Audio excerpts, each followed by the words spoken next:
నాకిదంతా ఒక కలలా అనిపిస్తుంది. నిజంగా ఇంత దగ్గరగా స్వామిని చూస్తానని నేను అస్సలు అనుకోలేదు.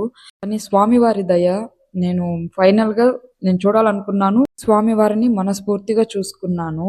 నేను మార్నింగ్ పెంచుల కొనకు రావాలని నేను 2 డేస్ నుంచి అనుకుంటున్నాను. కానీ నాకు కుదరలేదు.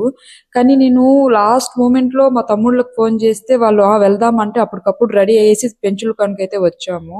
వచ్చిన వెంటనే వీళ్ళు మధ్య మధ్యలో కొంతమంది మజ్జిగ ఇవ్వడం గాని, అక్కడికి రీచ్ అయిన ప్రతి ఒక్కరిని పిలిచి మరీ అన్నదానం చేయడం గాని నాకు నిజంగా చాలా మంచిగా అనిపిచ్చింది.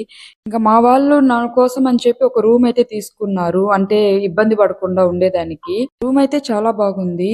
మేము గుడికి కొంచెం దగ్గరలో తీసుకున్నాము. ఏసీ రూమ్ వచ్చేసి 1300 చార్జ్ చేశారు. నార్మల్ రూమ్ అయితే 700 అన్నమాట. మేము ఏసీ రూమ్ తీసుకున్నాము. ఇంకా మా రూమ్ నుంచి వ్యూ చూడడానికి చాలా బావుంది. ఇంకా జనాలు గూడా మామూలుగా లేరు ఇంత ఎండలో గూడా. కానీ అక్కడక్కడ వీళ్ళంతా వాటర్ గాని, మజ్జిగ గాని సర్వ్ చేస్తున్నారు అందరికీ. ఇంకా పక్కనే అన్నదానం జరుగుతా ఉంటే నేను మా తమ్ముళ్ళతో కలిసి తినేదానికైతే వెళ్ళాను. అయితే ఇక్కడ గూడా జనాలు చాలా మందే ఉన్నారు. ఇక్కడనే కాదు గానీ స్టార్ట్ అయిన దగ్గర నుంచి చాలా చోట్ల అన్నదానం చేస్తున్నారు. అందరికి పిలిచి మరీ పెట్టిస్తున్నారు. చాలా మంచిగా అనిపిచ్చింది. అన్నదానం కూడా చాలా అంటే చాలా బావుంది. ఇంకా స్వామివారి ప్రసాదం అయితే తినేసి రూమ్‌కైతే వెళ్ళిపోయాము. అంటే ఇంత ఎండలో దర్శనం పాసిబుల్ అవ్వదు. సో, ఈవినింగ్ వెళ్దాము అని అనుకున్నాము కాసేపు రెస్ట్ తీసుకొని.